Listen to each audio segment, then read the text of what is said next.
Hello and welcome back to part 3 in the video addressing the Israeli nation nerfing problem. I'm Keregoth. I've said in the previous video that we are going to discuss the Israeli recon tab and talk about it. So let's dive right in. As mentioned by Eugen systems, the recon tab is considered to be your primary weapon. It allows you to assess the composition of the enemy forces in the front, enabling you to react accordingly. Now, when playing the Israeli deck, one cannot help but ask himself, yeah man, but with what? The Israeli deck is a very weak and mediocre deck. It has no primary weapons and no super weapons for that matter, and we are going to go into what those terms actually mean in a moment, but for now let's continue. It has no cost-effective units and no units that stand out with the ability to really shine in battle. It suffers from deficiencies, and the scale of those deficiencies only grows bigger and bigger as we examine the Israeli deck deeper and deeper in a more thorough manner. Alright, the recon tab. Let's begin. Most of the units in the Israeli nation recon tab are not combat efficient enough to affect the overall development of battle in your favor. And though some may argue that the recon tab is there for the purpose of recon alone, we all know better than that this is not entirely true. We know that a lot of nation decks have their most prized, valued and powerful units in the recon tab, and those units serve not only as recon units but also can be depended on to be your most powerful combat efficient units that basically they can be relied upon to affect the outcome of battle overall. So problem using the Israeli deck is that in that respect is that the Israeli deck lacks super weapons and primary weapons, not only in the recon tab itself but also in any of the other deck tabs it uses, and basically because of this you have nothing to use to reconcile the deficiencies using low combat efficient units in the recon tab. What this means is that the Israeli recon tab is a somewhat combat inefficient units tab, and the Israeli deck cannot give proper follow-up for the use of that tab with the use of any powerful units that reside in other tabs. So you can achieve a somewhat level of success reconning your opponent if you're skilled and lucky, or both, and didn't get your recon units head blown off in the process of getting them into position, because most of them just die from a sneeze and can be easily overpowered by most of the units in this game. Having said that they are combat ineffective for the most part, at least most of them, and again, while you have nothing in other tabs to compensate for that deficiency, you will have nothing to put forward to use after having advantage over your enemy of being able to achieve any level of success in reconning your opponent. Most nations have some sort of a super weapon or a few very good cost-effective, very potent and combat efficient units that can be relied upon to serve as the backbone, mainstay and bulk of your main force. And those units can be found across a vast array of tabs, not only in the recon tab, whether it be the infantry tab, the logistics tab, the support air or vehicles tab.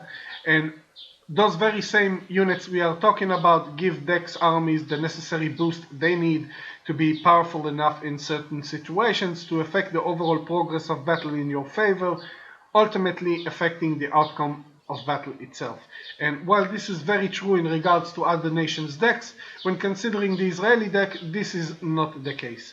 And so, before we dive in the Israeli recon tab and examine the units there, let's examine in a quick glance the type of units that can be considered super units and primary weapons in other decks, and sum up the efficiency and advantages that can be had and cultivated by using them.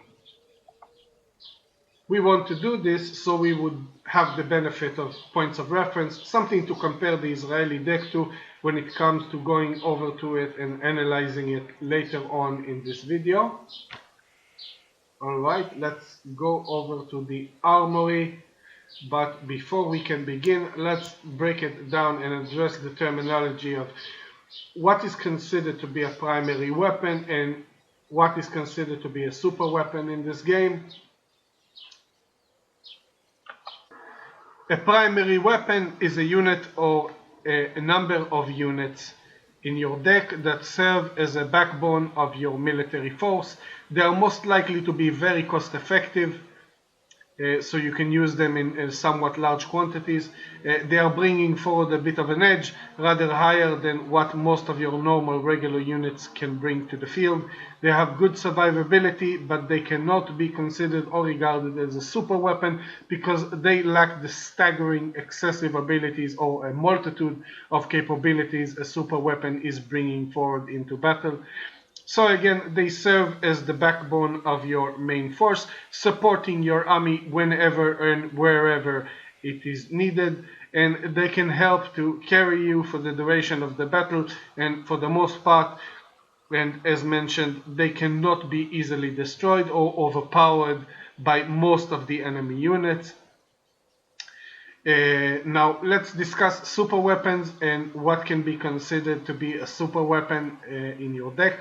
A super weapon or a super unit. A super weapon is a unit in your deck that has a somewhat special ability or an excessive characteristic or multiple characteristics that cannot be duplicated by at least 80% of other nations' decks.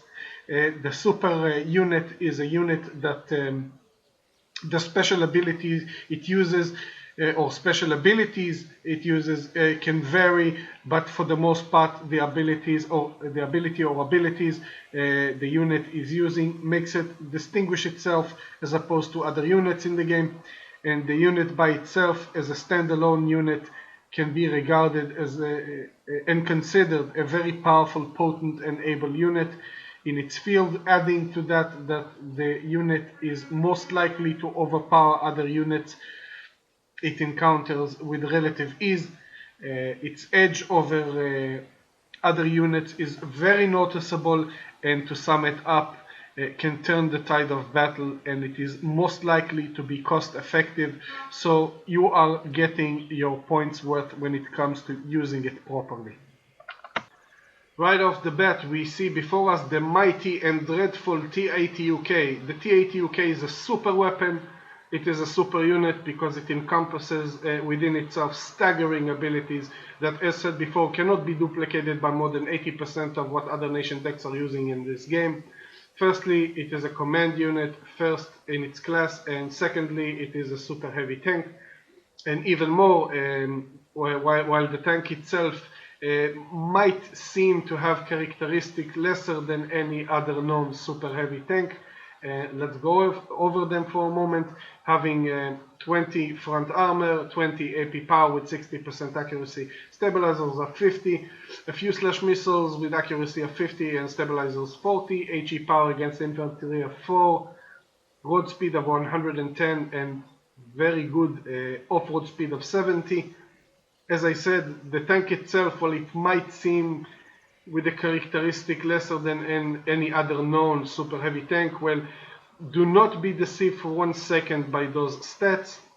And the reason for that is a single characteristic that most of the players fail to notice, which is also the reason behind the Israeli tanks being total shit and all other nations being able to overpower the Israeli tanks. Look at the fucking caliber gun on that fucking monster. Just look. I mean, 125mm gun. That thing with a single shot can kill a 180 points Merkava Baz tank. It is, I think, the largest caliber gun used by any tank in this game. Completely excessive. It is an overkill gun. It's just incredible. And taking into consideration the fact that this unit can serve both as a command unit and a super heavy tank, it is almost unstoppable. When anybody is using it to overtake an opponent's base, using it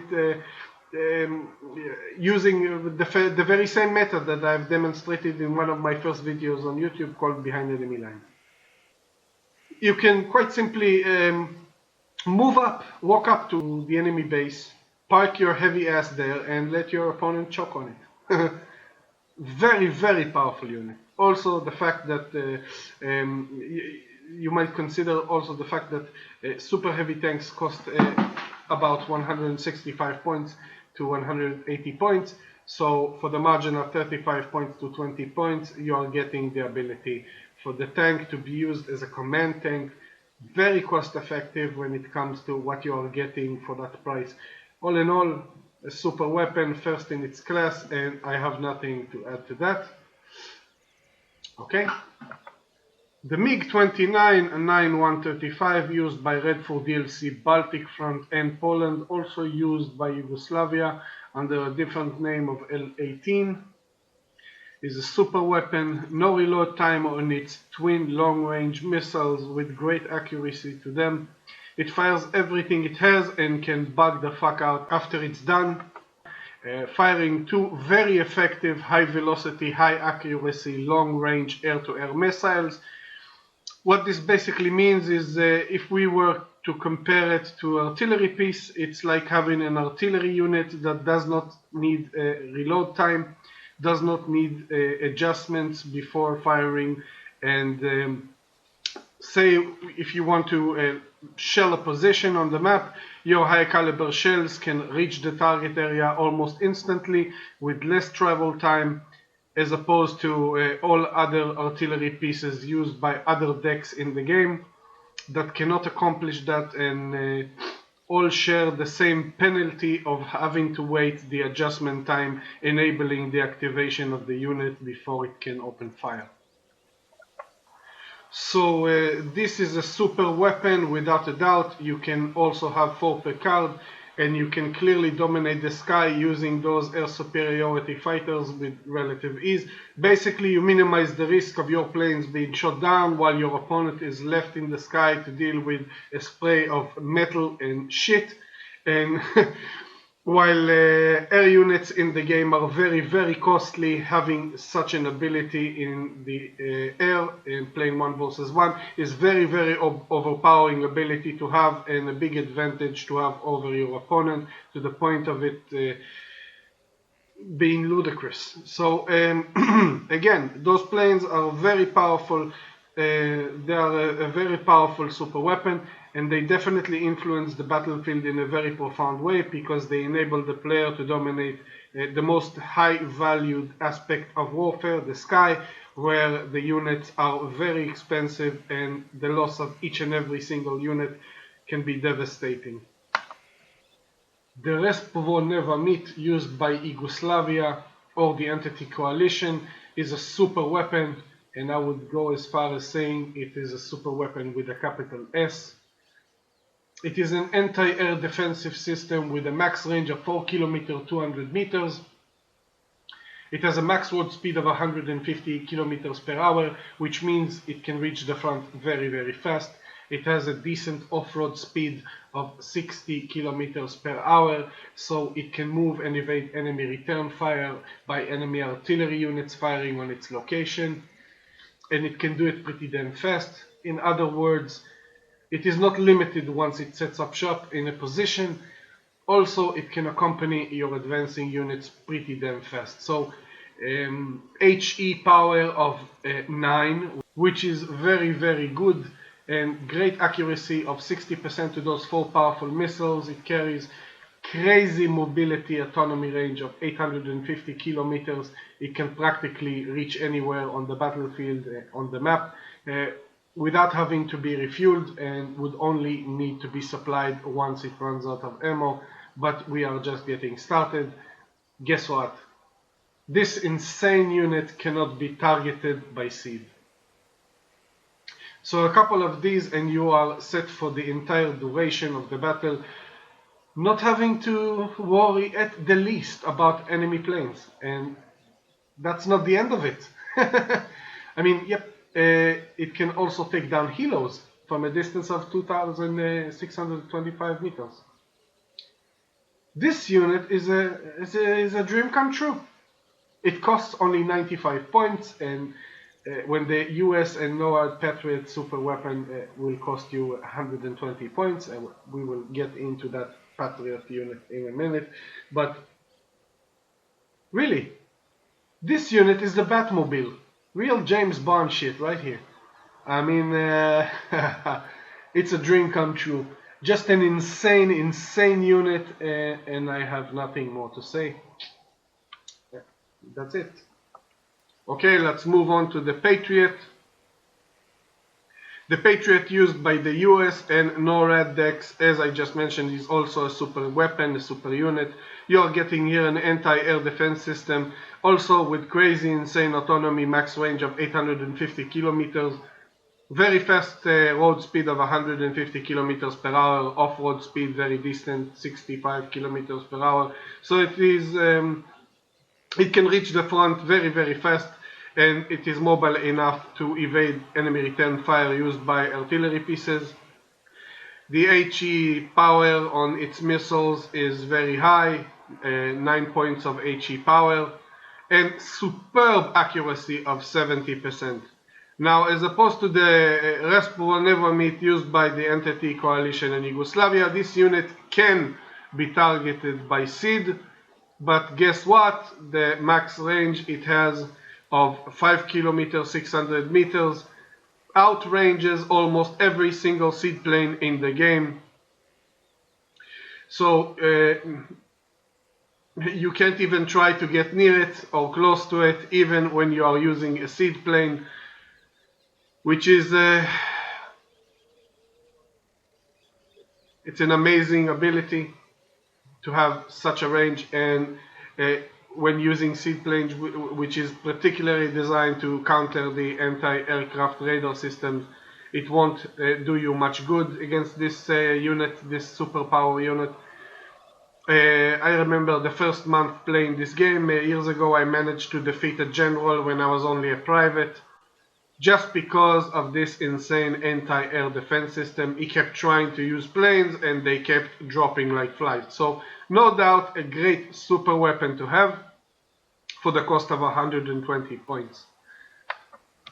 It is very important to note that some nations in this game contain more than a single super weapon, a super unit, in their decks, and the NORAD deck can serve as a prime example to that statement, having no less than 6 super weapons: the Patriot, the F-117 stealth bomber, which is a bomber that has stealth ability on it, so unless your enemy has some sort of recon unit in your base, he wouldn't have foreknowledge of you trying to bomb his ass. So the Intruder is also a super weapon that NORAD has, which is a SID plane with stealth abilities on it. So again, unless your enemy knows that it's coming, he might not even turn the radar off on its radar anti-aircraft systems. The Longbow exceptional recon attack helicopter, which is also super weapon. The Super Cobra SID helicopter, and the Tomcat with its insane above 12 kilometer long range BVR air-to-air missiles.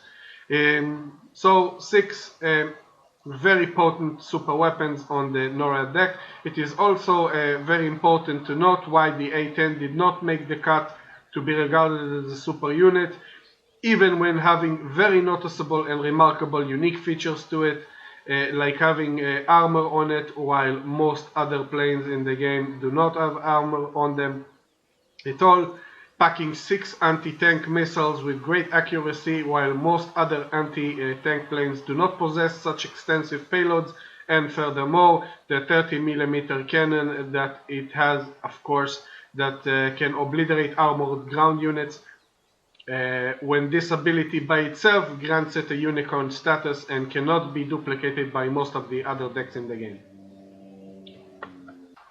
Well, the reason is simple.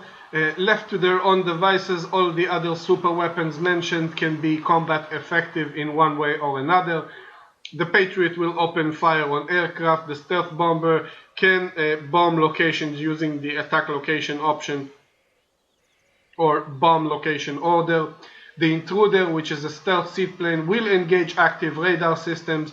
The Longbow recon attack helicopter abilities to engage enemy units the ability is self-explanatory, and the Super Cobra SID helicopter barely makes the cut but can still operate as a standalone unit. The Tomcat Air Superiority Fighter can also operate and take down enemy targets. So, as opposed to, you know, the A10, when you compare it to the A10, the A10 is the only unit listed that needs to be relied upon other units in the deck in order for it to achieve some level of success, and because of that it cannot make the cut as a super weapon. Again, it is because of the fact that as a standalone unit it is ineffective. Okay, we said that the NORAD deck has no less than 6 super weapons, and while having no less than 6 super weapons, it is important to note that this deck also contains a few primary weapons as well. But before we get into a couple of examples of what a primary weapon is on decks, let's examine one last example of something that can be regarded as a super weapon, and that would be none other than the Israeli Saifan. Very, very powerful recon helicopter. It is potent, it is combat effective unit, it has insane offensive capabilities, it is very, very cost effective, and when confronted with enemy forces and units, they all drop down to the ground, unable to sustain their combat effectiveness, because they are all long dead gone from laughing their asses off. So, of course not. I mean, worthless piece of crap. Forget it. Let's talk about real super weapons that can be used in the game. I had to. I'm sorry. So, okay, the Tiger. Let's move over to the Tiger. Talk about the Tiger a bit. The Tiger used by West Germany, of course, used by the West Germany faction. The Tiger has exceptional optics. It is a very, very potent, able, and combat efficient super weapon unit. It has 70% accuracy on its air-to-air missiles, and a stabilizer also with 70% accuracy. So you would think twice before you try to go after it using your aircraft, or before trying to engage it using your helicopters. Again, it has exceptional optics, so it can see threat getting close to it, and having said that, it would most probably evade any anti-air units that try to come close enough in order for them to engage it. And if you're using it, you're most probably to have the foreknowledge of enemy anti-air units moving towards it. Right. It is also packing a rocket pod with a very powerful 68mm 22 rockets in it, and you can use that to engage ground troops. It also is packing 4 very powerful Hot-2 Skolos missiles with pretty decent range on them of 2,625 meters, great accuracy of 65% on them, and pretty decent stabilizer of 50%. The AP power is 25, which is a rather high AP power, so you can most probably destroy very powerful armored units. All in all, it is a very good unit. It has good autonomy, good stealth on it. That's the thing, you see, basically it can see enemies with its exceptional optics, while other units are struggling to see it because it has stealth on it, good stealth. And what can I say? The use of such a multitude array of weapons in its arsenal makes it ideal to be very effective in a lot of key situations. So to sum it up, it is a very, very powerful super weapon unit. Okay, we have talked about what a unit needs to be considered a super weapon, and we have given and shown a few examples of super weapon units in a few decks. Now let's invest our attention into what can be regarded as a primary weapon and give a few examples to that effect. Early on in this video we talked a bit about what is a primary weapon, so a quick reminder of what is a primary weapon. Well, you need to consider the entire package, and by that I mean you need to consider all of the unit's characteristics to make that determination whether or not the unit can be considered a primary weapon. You need to consider cost effectiveness, availability, staggering edge it has over other units in its class. A staggering edge it has over other units in the battle and in general, and whether or not that edge is a bit way too much overshadowed by the unit's deficiencies. Let's move over to the China deck and analyze a unit that can be regarded as a primary weapon.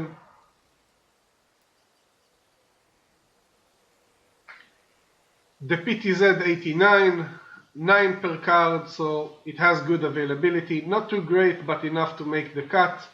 Very cost effective for what you are getting, only 65 points.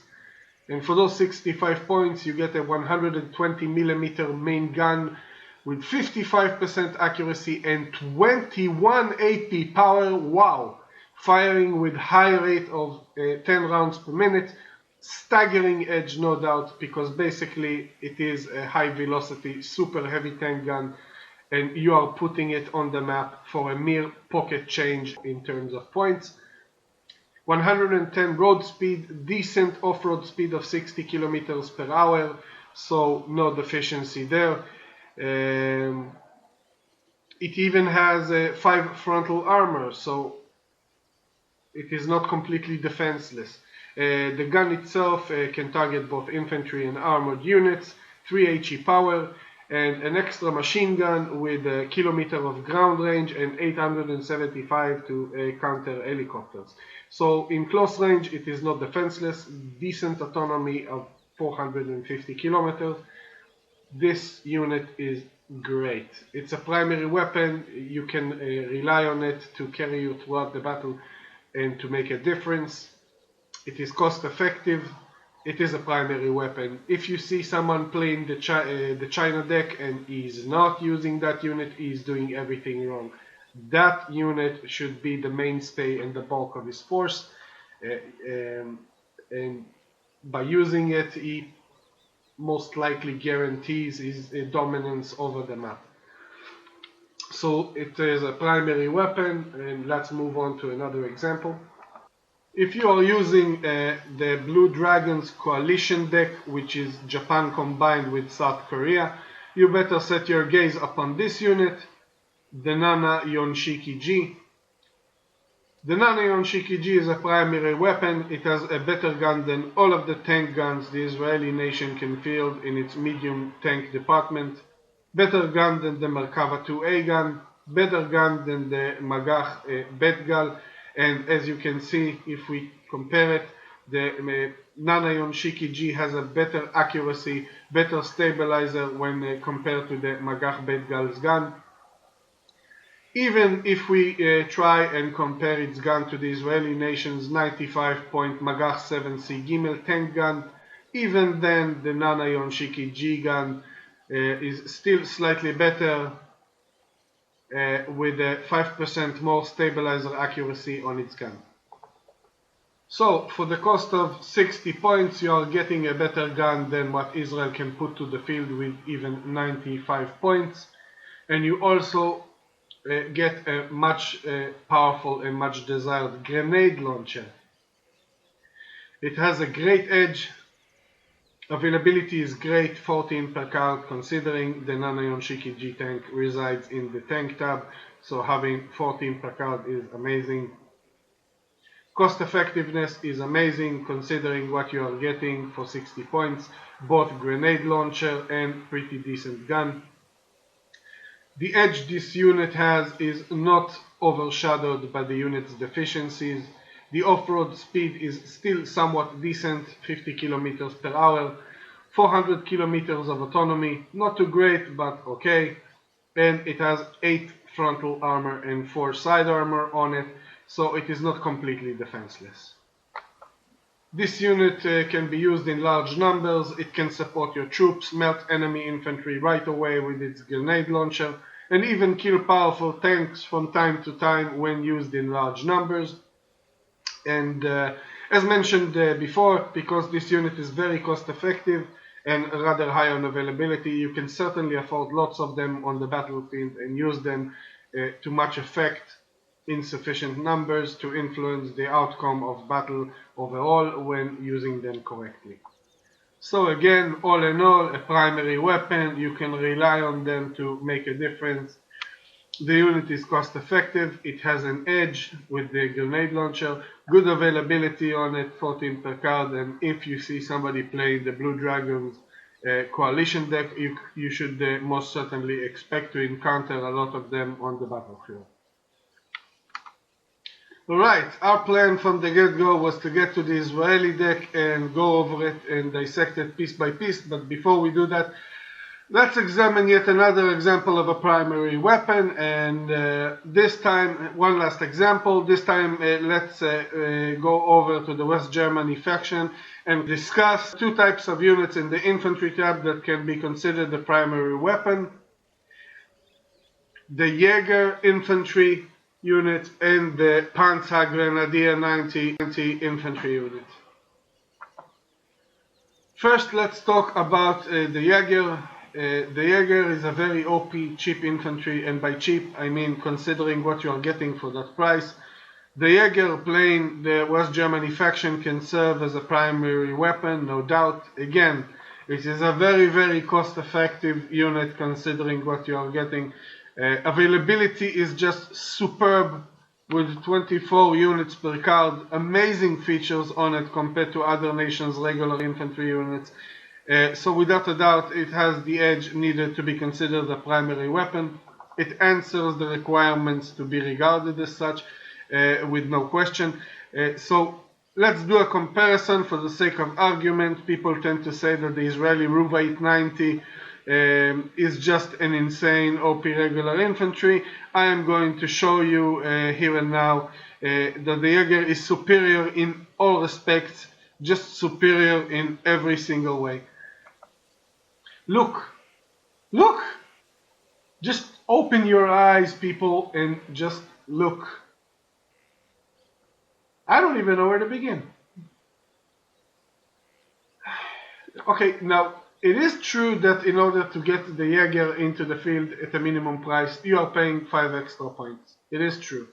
But I would gladly pay those 5 extra points to get all the things that you are getting when you are using the YaGer. Let's start from the less obvious, the CQC, okay? The Ruva 8 rate of fire is 160, the YaGer is 120. But the YaGer is 3 times better. And why? You may ask, okay, so first of all, look at the range the Ruva 8 has, 525 meters, the YaGer has 595 meters. The YaGer will start firing from a far greater range, and I'm not talking about the machine guns, I'm talking about CQC. It has a far greater range. Look at the accuracy. The Ruva 8 with 30% accuracy, the YaGer has 40% accuracy. That means that the YaGer will make a lot of hits and from greater range with those 120 rounds per minute than what the Ruva 8 will make with those 160 rounds per minute. This can also be corroborated by the suppression. The YaGer has 50 suppression points, while the Ruva 8 has only 40 suppression points. Now let's go over to the machine guns on longer ranges on CQC. The Ruva 8 and YaGer have the same parameters, except one. The YaGer has 600 rounds per minute, as opposed to the Ruva 8 having only 428 rounds per minute. Now let's discuss the more obvious and real difference between the two. The anti-tank weapons potency on both units. Ruva 8 is using LAO. The YaGer is using the Panzerfaust 44. Now they might at a glance give the impression of having the same 16 AP power, being the same anti-tank weapon, but the difference between them is beyond any stretch of the imagination. Quite simply, the Ruva 8 is using less powerful delivery system with less powerful rockets. The Ruva 8 has 66mm heat rockets, the YaGer has 84mm heat rockets. The Ruva 8 can fire at a range of 525 meters, the YaGer 700 meters. Now don't be fooled for 1 second about the Ruva 8 rate of fire on those rockets. It has 20 rounds per minute on those rockets, because they only carry 6 rockets, okay? They only carry 6 rockets. So that means they might as well be firing at a rate of 100 rounds per minute, alright? 6 rockets is 6 rockets, okay? Nothing special there. Especially when the accuracy is 40%. They won't hit shit, okay? But the YaGer have longer ranges on its rockets, better rockets with greater millimeter to the rockets. The accuracy is accordingly amazing, 55%. This is also why you can clearly see that those features are corroborated with the suppression. While the Ruvait fires twice as fast, the YaGer is on blue 336 points of suppression, and the Ruvait only has green suppression with the 264 points. The YaGer is just 10 times a better unit and is worth each and every single point of that 5-point difference. I'll let you on a little secret. I don't even use the Ruvait 90 in my deck for a few reasons, but one of the reasons is that you can only get 18 per card using them. So you see, when evaluating the availability concerning any unit in the game, each particular unit in its class has a different scale to it for you to make the determination whether or not it has good availability or not. How does this work? Well, just consider how much of it is needed throughout the battle for it to be able to fulfill the role that it is destined to carry out for the duration of the battle. Example, if we are talking about super heavy tanks, 2 of them is good availability, 3 is very good availability, and 5 is great, it's amazing. Because you know you would most probably want to get to use that amount of super heavy tanks in the course of a single battle, considering the fact that super heavy tanks cost a lot, alright?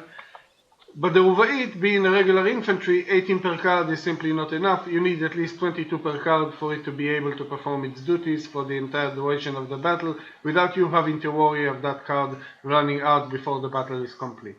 So again, regular infantry, you need at least 22 units per card for that unit, and 22 per card is well enough and sufficient in numbers for that type of unit to complete the role it is designed to carry out. Any less of that card puts you in a deficiency. Having less than 22 puts you in a position of running out of that card while the battle is still ongoing. So this is one of the reasons why I'm not using them. Secondly, and to cut it short, they are shit.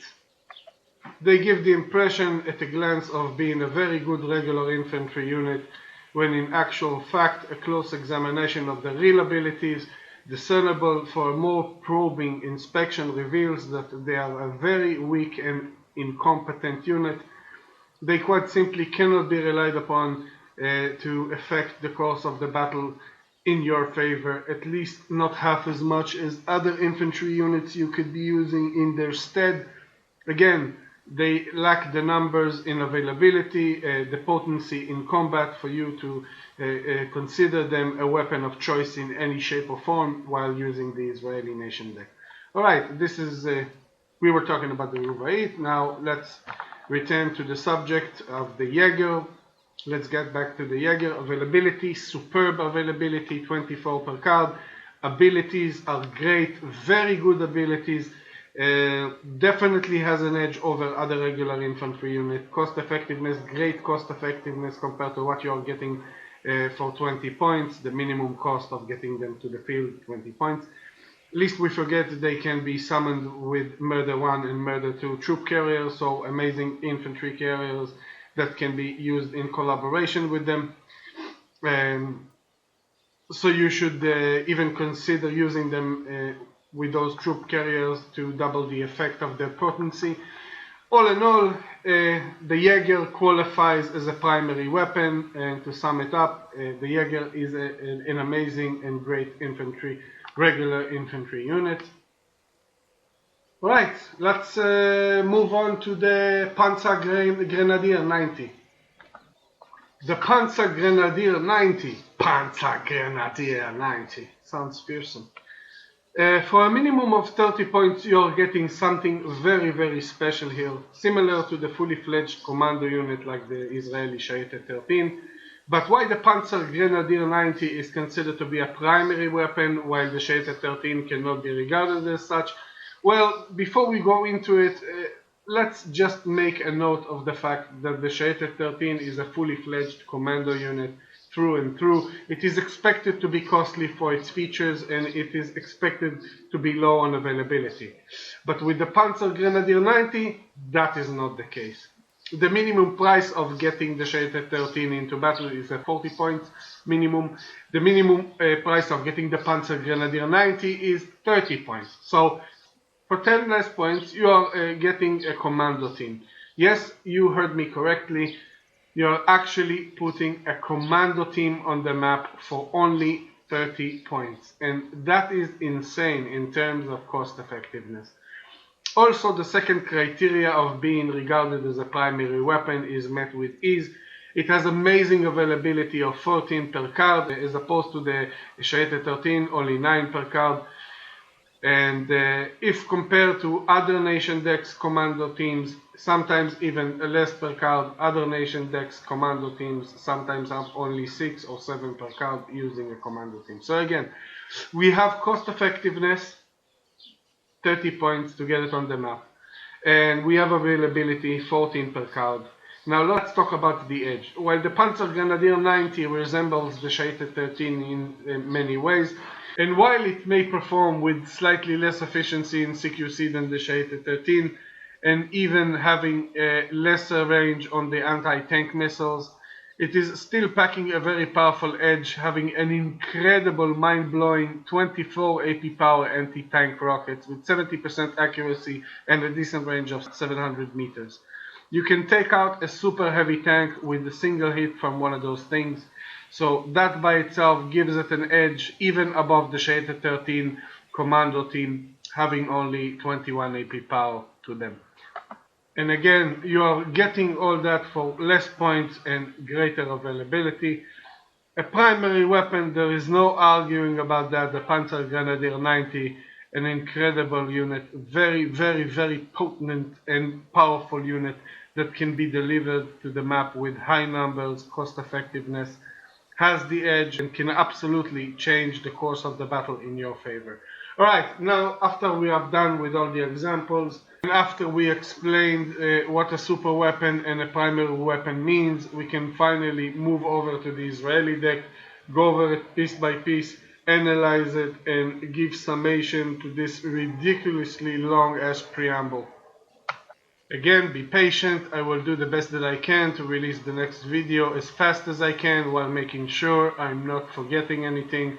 So when it comes out, it will contain every bit and piece of information needed to reach the best conclusions regarding the Israeli deck, addressing all of the things that are needed to be addressed in order to give the best solutions to the Israeli deficiency and nerfing problem.